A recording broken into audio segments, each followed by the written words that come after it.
32 પુતળીની વાર્તાઓ પૈકી 10મી પુતળી વિધાતાની વાર્તા। 10મે દિવસે રાજા ભોજ નાહી ધોઈ પૂજાપાઠ કરીને જેવા સિંહાસન ઉપર બેસવા ગયા ત્યારે સુભદ્રા નામની પુતળીએ તેમને સિંહાસન પર બેસતા અટકાવ્યા અને બોલી, હે રાજન, આ સિંહાસન પર તો વિક્રમ રાજા જેવો પરદુખ ભંજન અને સિદ્ધ રાજા જ બેસી શકે। આમ કહી તેણે વિક્રમ રાજાના પરોપકાર અને પરાક્રમની નવી વાર્તા કહેવાની શરૂઆત કરી। એક દિવસ વિક્રમ રાજા પોતાના અનુચરો સાથે જંગલમાં ગયા। તેમની નજર એક સાબર ઉપર પડી। તે સાબરનો પીછો કરતા કરતા પોતાના અનુચરોથી વિખૂટા પડ્યા। તેઓ જંગલમાં ખૂબ જ આગળ નીકળી ગયા તેનું પણ તેમને ભાન ન રહ્યું। સાંજ પડવા આવી હતી।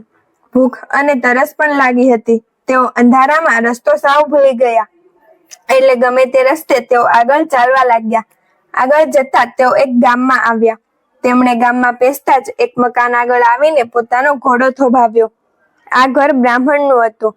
આ બ્રાહ્મણના ઘરમાં 6 દિવસ પહેલા જ પુત્રનો જન્મ થયો હતો, તેથી ઘરમાં ખુશીનું વાતાવરણ હતું। વિક્રમ રાજાએ બ્રાહ્મણને બોલાવી કહ્યું, ભાઈ, હું ભૂલો પડેલ મુસાફર છું, તેથી આજની રાત તમારે ત્યાં રાતવાસો કરવાની સગવડ આપો। બ્રાહ્મણે રાજાનો સત્કાર કર્યો અને જળપાળ મૂકી ભોજન કરાવ્યું। પછી ઘરના આંગણામાં સુવાની સગવડ કરી આપી। રાજાએ કહ્યું, ભાઈ, હું તો ક્ષત્રિય છું, હું તમારા ઘરની ચોકી કરીશ। મારા આંખમાં સહેજ પણ ઊંઘ નથી। રાજાએ ઘોડાનું જીન અને લગામ ઉતારી ઘોડો બાંધ્યો। રાજા પોતાના ખાટલામાં અર્ધનિદ્રામાં જાગતા રહ્યા। ઘરના બધા સૂઈ ગયા, ફક્ત રાજા જ જાગતા હતા। મધરાત થતા આ બ્રાહ્મણના ઘેર એક સુંદર સ્ત્રી હાથમાં પૂજાનો થાળ, કંકાવટી લઈ રૂમઝૂમ કરતી આવી। રાજા અડધી રાતે અચાનક સ્ત્રીને જોઈને થોડા ચમક્યા, પરંતુ તેના તેજને જોઈ અચંબામાં પડી ગયા। જ્યાં સ્ત્રી ઘરમાં પેસવા ગઈ ત્યાં રાજાએ દરવાજા વચ્ચે અટકાવીને પૂછ્યું, હે દેવી, તમે કોણ છો અને આમ મધરાતે બ્રાહ્મણના ઘરમાં શા માટે આવ્યા છો? આવનાર સ્ત્રી વિધાતા દેવી હતા। તેમને અચાનક આમ રોકતા તેઓ ગુસ્સે થયા અને બોલ્યા, હે માનવી, તું મને રોકનાર કોણ? અહીંથી ખસી જા, નહીં તો તને બાળીને ભસ્મ કરી દઈશ। હું ગમે તે હોઉં, તારે શી પંચાત? વિક્રમ રાજાએ તરત જ મ્યાનમાંથી તલવાર ખેંચીને કહ્યું, હે સ્ત્રી, તું ગમે તે હોય, પણ તારી ઓળખાણ આપ, નહીંતર તને અંદર નહીં જવા દઉં। વિધાતા દેવી એકદમ વિચારમાં પડ્યા। તેમને થયું કે મને પૃથ્વીના પટમાં વિક્રમ રાજા સિવાય કોઈ જોઈ શકે નહીં અને આટલી હિંમત પણ વિક્રમ રાજા જ બતાવી શકે। તેમને ખ્યાલ આવી ગયો કે ચોક્કસ આ પરદુખ ભંજન વિક્રમ રાજા જ હોવો જોઈએ। તેઓ બોલ્યા, તમે પરદુખ ભંજન વિક્રમ રાજાને? વિક્રમ રાજા નવાઈ પામ્યા। તેમણે હા કહી કે તરત વિધાતા દેવીએ પોતાની ઓળખાણ આપી અને કહ્યું, હું વિધાતા દેવી છું અને આજે આ ઘરમાં બ્રાહ્મણ પુત્રના લેખ લખવા આવી છું। વિક્રમ રાજા વિધાતા દેવીને પગે લાગ્યા અને કહ્યું, દેવી, આપ ખુશીથી ઘરમાં જાઓ અને છઠ્ઠીના લેખ લખો, પરંતુ પાછા ફરતી વખતે મને જરૂર દર્શન દેતા જાજો। આમ કહી તેમણે વિધાતા દેવીને ઘરમાં જવા દીધા। વિધાતા દેવી લેખ લખીને પાછા વિક્રમ રાજા પાસે આવ્યા। ત્યારે રાજાએ પૂછ્યું, હે દેવી, તમે છોકરાના લેખમાં શું લખ્યું છે તે મને કહો। વિધાતા દેવી બોલ્યા, લેખ તો માનવીના ગયા જન્મના કર્મ પ્રમાણે લખાય છે। મારું કામ તો ફક્ત લેખ લખવાનું છે, બાકી શું લખ્યું છે તે ધર્મ રાજા જાણે। વિક્રમ રાજા બોલ્યા, દેવી, મારે તો બ્રાહ્મણના દીકરાનું ભવિષ્ય જાણવું છે, તેથી તમે ધર્મરાજા પાસેથી જાણી લાવો કે બ્રાહ્મણના દીકરાનું ભાવિ શું છે, પછી તે મને કહી જવાબ કૃપા કરો। વિધાતા દેવીએ પાછા આવવાનું વચન આપ્યું અને તે સીધા ધર્મરાજા પાસે ગયા અને બ્રાહ્મણના દીકરાના ભાવિ વિશે પૂછ્યું। ત્યારે ધર્મરાજા બોલ્યા, આ તો હું પણ નથી જાણતો, બ્રહ્માજી જાણે। વિધાતા દેવી ત્યાંથી બ્રહ્માજી પાસે ગયા અને બધી વાત કરી। બ્રહ્માજી બોલ્યા, હે વિધાતા, ભાગ્યના લેખ લખવાનું મારા હાથમાં નથી, એ તો ભગવાનનું જ કામ છે। ચાલો આપણે ભગવાન પાસે જઈએ। બ્રહ્માજી અને વિધાતા દેવી ભગવાન પાસે ગયા। ભગવાને કહ્યું, આ બ્રાહ્મણ પુત્રને 5મે વર્ષે જનોઈ અપાશે અને તે જ વખતે તેનો વિવાહ થશે। 9મે વર્ષે તેના લગ્ન થશે, પરંતુ લગ્ન વિધિ વખતે લગ્ન મંડપમાં 4થે મંગળે અચાનક એક વાઘ આવીને તેને મારી નાખશે। વિધાતા દેવી બ્રાહ્મણના ઘેર પાછા ફર્યા અને વિક્રમ રાજાને બ્રાહ્મણ પુત્રના લેખ કહી અંતર્ધ્યાન થઈ ગયા। બ્રાહ્મણ પુત્રના આવા લેખ સાંભળી રાજા તો ચિંતામગ્ન થઈ ગયા. તેમણે વિચાર્યું, મારે ગમે તેમ ભોગે આ બ્રાહ્મણ પુત્રને બચાવવો છે. હું બધું જાણું છું, છતાં તેને ન બચાવો તો પડદક ભંજન શાનો કહેવાવ. સવાર થતા વિક્રમ રાજાએ બ્રાહ્મણ પાસે જવાની રજા માંગી અને તેમનો આભાર માની કહ્યું, હું ઉજ્જૈની નગરીનો રાજા વિક્રમ છું. તમારા આ દીકરાના લગ્ન પ્રસંગે મને 5 દિવસ અગાઉ જરૂર બોલાવજો. આ શુભ પ્રસંગે મને બોલાવવાનું ભૂલતા નહીં. આમ કહી રાજા બ્રાહ્મણને 7 સોના મહોરો આપી વિદાય થયા. દિવસો વીતવા લાગ્યા. જોતજોતામાં બ્રાહ્મણનો છોકરો 5 વર્ષનો થયો. બ્રાહ્મણે તેને જનોઈ દેવાનું મુહૂર્ત કઢાવ્યું. જનોઈ વેળાએ બ્રાહ્મણે ચોટથી પૈસા વાપર્યા. મહેમાનોમાંથી એક ગૃહસ્થને બ્રાહ્મણનું ઘર અને એનો દીકરો બંને ગમી ગયા. તેણે તરત જ બ્રાહ્મણ પુત્ર સાથે પોતાની દીકરીના વિવાહ નક્કી કરી દીધા. જોતજોતામાં 3 વર્ષનો સમયગાળો પણ પસાર થઈ ગયો. હવે બ્રાહ્મણ પુત્ર 9મા વર્ષમાં ગયો. હવે બ્રાહ્મણ પુત્રના વિધિના લેખ પ્રમાણે છોકરીના બાપે લગ્ન કરવાની માંગણી કરી. બંને વેવાયોએ લગ્નનું મુહૂર્ત જોવડાવ્યું.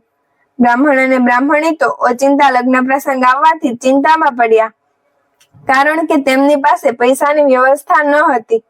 હવે શું કરવું? લગ્નનો ખર્ચો કેવી રીતે કરવો? તે ચિંતામાં બ્રાહ્મણ બ્રાહ્મણીની ઊંઘ હરામ થઈ ગઈ. એવામાં તેમને વિક્રમ રાજા યાદ આવ્યા. વળી તેમણે લગ્નમાં બોલાવવાની ભલામણ પણ કરી હતી. બ્રાહ્મણ તો તરત જ ઘોડા ઉપર બેસી ઉજ્જૈની નગરીમાં જવા નીકળ્યા. થોડા દિવસમાં તો બ્રાહ્મણ ઉજ્જૈની નગરીમાં આવી પહોંચ્યા. તે વિક્રમ રાજાના દરબારમાં પ્રવેશ્યા ત્યારે રાજા તેને તરત ઓળખી ગયા અને તેનો સત્કાર કરી તેના ખબર અંતર પૂછ્યા. ત્યારે બ્રાહ્મણે કહ્યું, મહારાજ, મારો છોકરો 9 વર્ષનો થયો છે. તેના લગ્ન આવતી વસંત પંચમીએ નિર્ધાર્યા છે. હું તમને લગ્નમાં આવવાનું આમંત્રણ આપવા આવ્યો છું. આપ લગ્નમાં જરૂર પધારજો. વિક્રમ રાજા બોલ્યા, ભાઈ, તે વચન પાળ્યું ખરું. હું લગ્નમાં જરૂર આવીશ. તમારો દીકરો મારો ભાણેજ થાય, એટલે લગ્નનો ખર્ચ મારા તરફથી થશે અને તે માટે નાણાં તમને અત્યારે જ આપી દઉં. આમ કહી રાજાએ ખજાનચીને બોલાવ્યો અને 500 સોના મહોરો મંગાવી બ્રાહ્મણને આપી. બ્રાહ્મણ સોના મહોરો લઈ ખુશ થતો પોતાને ઘેર આવ્યો. બીજા દિવસે રાજાએ પોતાના પ્રધાનને બોલાવી પેલા બ્રાહ્મણના ગામની એંધાણી આપી કહ્યું, એ બ્રાહ્મણના દીકરાના લગ્ન વસંત પંચમીએ છે, માટે લગ્નના 5 દિવસ અગાઉ જ તમે ત્યાં પહોંચી જાઓ અને હું તમને જે યોજના બતાવું તે પ્રમાણે ત્યાં ચોરી રચાવો. અને બ્રાહ્મણ પુત્રના લેખની વાત કહી. લગ્નના 5 દિવસ અગાઉ પ્રધાન બ્રાહ્મણને ગામે પહોંચી ગયો અને રાજાની યોજના પ્રમાણે લગ્ન મંડપમાં ચોરી રચાવી અને ચોરીની ચારે બાજુ 20 ગજ લંબાઈ પહોળાઈ વાળી લોખંડના સળિયાની જાળી બનાવડાવી અને ચારે બાજુ સિપાઈઓનો પહેરો મૂક્યો અને કહ્યું, ક્યાંય પણ વાઘ દેખાય કે તેને ઠાર કરી દેજો. બ્રાહ્મણ પુત્રના લગ્ન માટેની આટલી બધી તૈયારીઓ જોઈ લોકો નવાઈ પામ્યા. કેટલાકને તેમની અદેખાઈ પણ થવા લાગી. લગ્નને દિવસે રાજા બ્રાહ્મણને ગામે આવી પહોંચ્યા અને લગ્ન મંડપની બહાર ઉઘાડી તલવારે પહેરો ભરવા લાગ્યા. લગ્નનો સમય થતા ચોરીમાં વરકન્યા પ્રવેશ્યા અને ગોરે લગ્ન વિધિ શરૂ કરી, પરંતુ વિધિના લેખ પર કોઈ મેઘ મારી શક્યું નથી. પહેલું મંગળ, બીજું મંગળ, ત્રીજું મંગળ વર્તાયું અને જ્યાં વરકન્યાનું ચોથું મંગળ વર્તાવા જાય છે કે ત્યાં જ ચોરીની માટલી પર ચિતરેલો વાઘ એકદમ સજીવન થયો અને તરાપ મારીને બ્રાહ્મણ પુત્ર વરરાજાને મારી નાખ્યો. આ બનાવ એટલો બધો ઝડપી બન્યો કે કોઈને કંઈ સમજાયું જ નહીં. બ્રાહ્મણ બ્રાહ્મણી તો પોતાના પુત્રના મરણને કારણે માથું કૂટીને રડવા લાગ્યા. આખા ગામમાં હાહાકાર થઈ ગયો. વિક્રમ રાજા પણ આ બનાવથી ખૂબ જ દુઃખી થયા. તેમણે બ્રાહ્મણ બ્રાહ્મણીને આશ્વાસન આપી કહ્યું, તમારો દીકરો ભલે મૃત્યુ પામ્યો હોય, પણ તેનો અગ્નિ સંસ્કાર કરશો નહીં. તેને એક સુગંધિત પેટીમાં બરાબર ઢાંકણ બંધ કરી સાચવી રાખજો. હું 1 વર્ષમાં જ સંજીવની જળ લઈને આવીશ. પછી તમારા દીકરાને જીવતો કરીશ. જો કદાચ હું 1 વર્ષમાં ન આવું તો તમે તમારા દીકરાને રીતિ રિવાજ પ્રમાણે તેનો અગ્નિદાહ કરી દેજો. આમ કહી વિક્રમ રાજા ત્યાંથી જંગલ તરફ નીકળી પડ્યા. તેઓ અનેક સ્થળે ઘૂમતા ઘૂમતા એક મોટા વડ નીચે આરામ કરવા બેઠા. એવામાં ક્યાંયથી એક કાળો નાગ આવ્યો અને વિક્રમની પાસે આવી બોલ્યો, ભાઈ, મેં એવું સાંભળ્યું છે કે વિક્રમ રાજા તો સૌનું દુઃખ દૂર કરે છે. શું આ વાત સાચી છે? વિક્રમ રાજા બોલ્યા, નાગરાજ, તમારે એવું તે શું દુઃખ આવી પડ્યું કે વિક્રમ રાજાને યાદ કરવો પડ્યો? નાગ બોલ્યો, મારા આખા શરીરે દાહ બળે છે.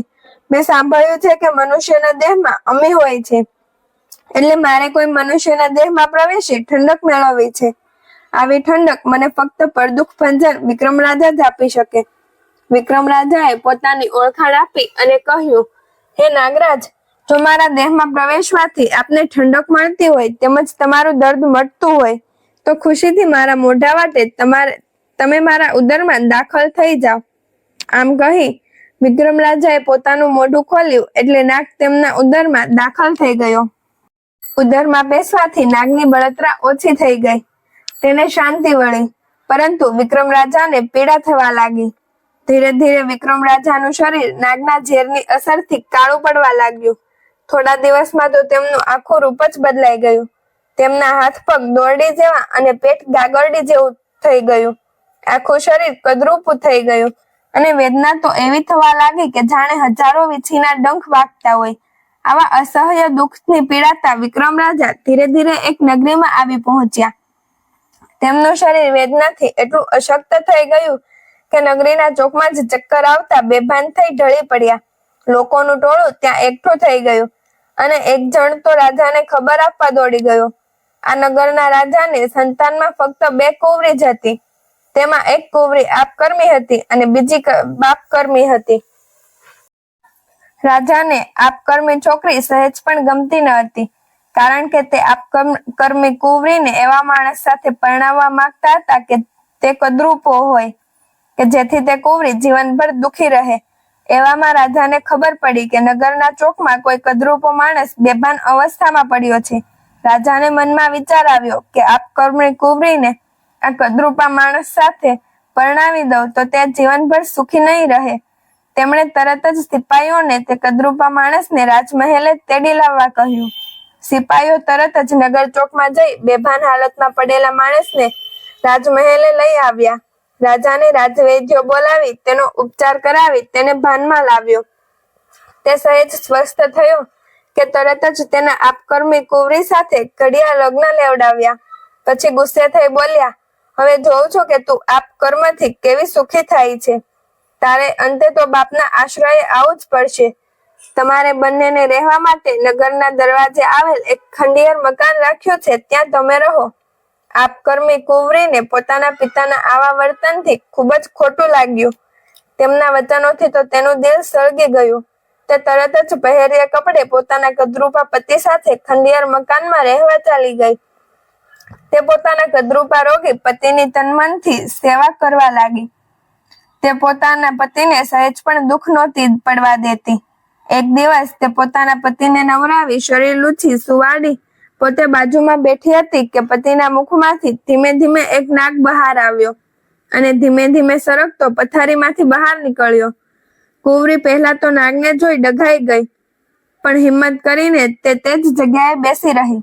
એટલામાં સામેની ભીંતના દરમાંથી એક બીજો ભાગ બહાર આવ્યો અને તે પેલા નાગ પાસે જઈને બોલ્યો, હે મૂર્ખ, તું કેવો અધમ છે કે જેણે તને દુઃખમાંથી બચાવવા માટે પોતાના પેટમાં જવા દીધો. એવા પરદુખ ભંજન વિક્રમ રાજાને તું ક્યાં સુધી હેરાન કરીશ?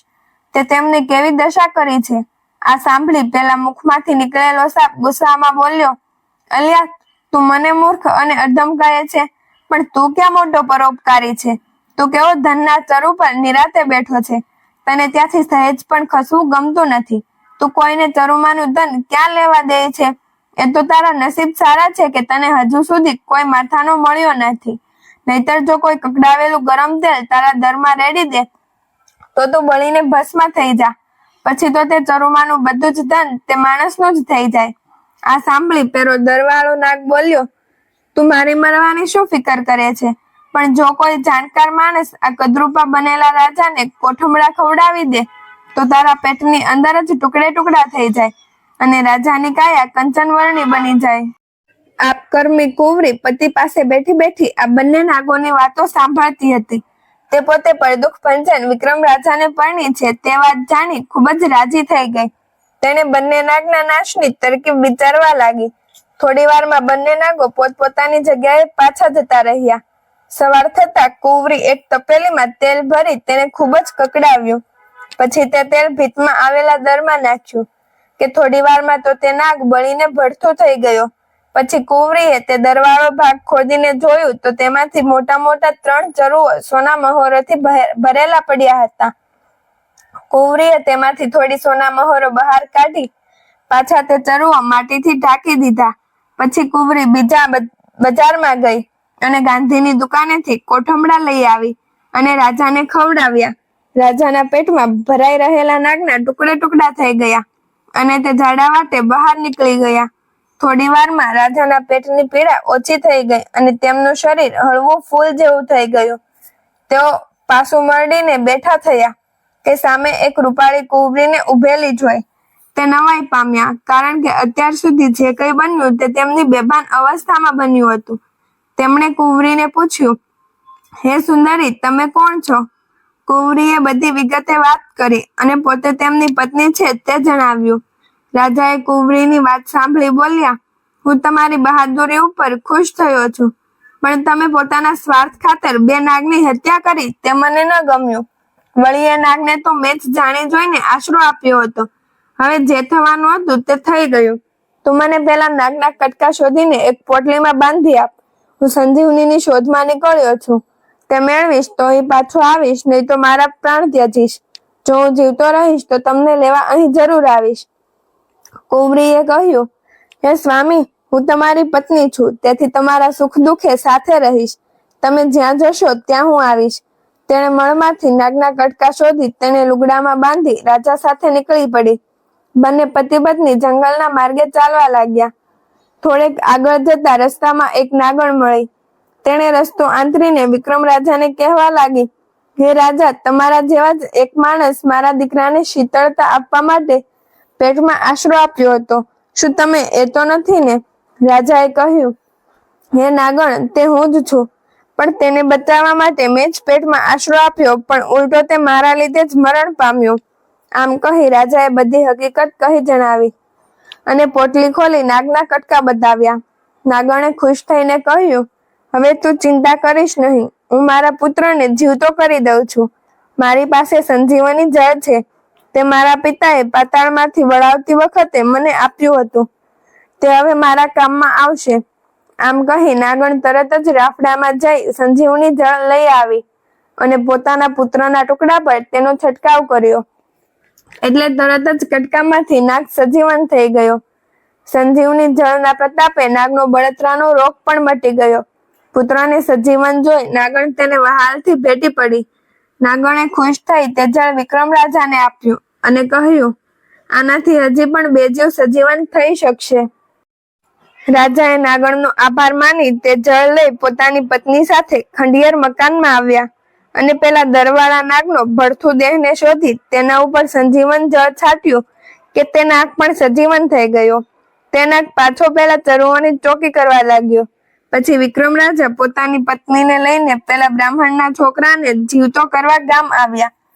બધાએ ઘણા સમયે વિક્રમ રાજાને પાછા આવેલા જોઈ આનંદમાં આવી ગયા. બધાને થયું કે રાજા મરેલાને જીવતો કેવી રીતે કરે છે તે જાણવા લોકો ઉત્સુક બન્યા. રાજાએ ઝાડની ડાળીએથી શબની પેટી ઉતરાવી અને તેની ઉપર સંજીવની જળનો છંટકાવ કર્યો કે તરત જ મળામાં ધીરે ધીરે ચેતન આવવા લાગ્યું. થોડી વારમાં તો બ્રાહ્મણ પુત્ર આળસ મરડીને બેઠો થયો અને પેટીમાંથી બહાર નીકળી રાજા રાણી તેમજ પોતાના માતા પિતાને પગે લાગ્યો. પોતાના છોકરાને સજીવન થયેલો જોઈ બ્રાહ્મણી તો ગાંડા ગેલા બની ગયા. તેમણે રાજાનો ખૂબ ખૂબ આભાર માન્યો. નગરીના બધા લોકોએ રાજા વિક્રમનો જય જયકાર બોલાવ્યો ને તેમનું ભાવભીનું સ્વાગત કર્યું. પછી વિક્રમ રાજા રાણીને લઈને રાણીના અભિમાની બાપના નગરમાં ગયા અને રાજમહેલે જઈ રાજાને નમન કરી કહ્યું, મહારાજ, તમારી કુંવરી આપ કર્મથી રાજા વિક્રમને વરી છે. તમે જેને કદરૂપા અને રોગી પુરુષ ગણતા હતા તે જ રાજા વિક્રમ હતા. તમારી કુંવરીએ જ જાત મહેનતથી મને મૂળ સ્વરૂપમાં આણ્યો છે. આ સાંભળી કુંવરીના બાપને પોતાની ભૂલ સમજાઈ ગઈ. તેને પોતાના વર્તન બદલ ખૂબ જ પસ્તાવો થયો. તેણે પોતાની કુંવરી સામે માફી માંગી અને તેને છાતી સરસી ચાપી દીધી ને વિક્રમ રાજાને ખૂબ જ માનપૂર્વક પોતાને ત્યાં રાખ્યા અને થોડા દિવસ પછી પુષ્કળ દાયજા સાથે કુંવરીને વળાવી. વિક્રમ રાજા પોતાની રાણીને લઈ ઉજ્જૈની નગરીમાં આવ્યા. ઉજ્જૈની નગરીના લોકોએ રાજા રાણીનું ભવ્ય સ્વાગત કર્યું. વિક્રમ રાજાના પરોપકાર અને સાહસિકપણાની વાતોના લોકો વખાણ કરવા લાગ્યા. સુભદ્રા પુતળીએ વાર્તા પૂરી કરીને કહ્યું, હે રાજા ભોજ, વિક્રમ રાજા જેવા દયાવાન ને પરોપકારી હોય તે જ સિંહાસન પર બેસી શકે. આમ કહી પુતળી સરળ કરતી આકાશ માર્ગે ઉડી ગઈ. હરે કૃષ્ણ મિત્રો, જય માતાજી. જો તમને મારો વિડીયો પસંદ આવ્યો હોય તો અમારી ચેનલને લાઈક કરો, શેર કરો અને સબસ્ક્રાઇબ કરો.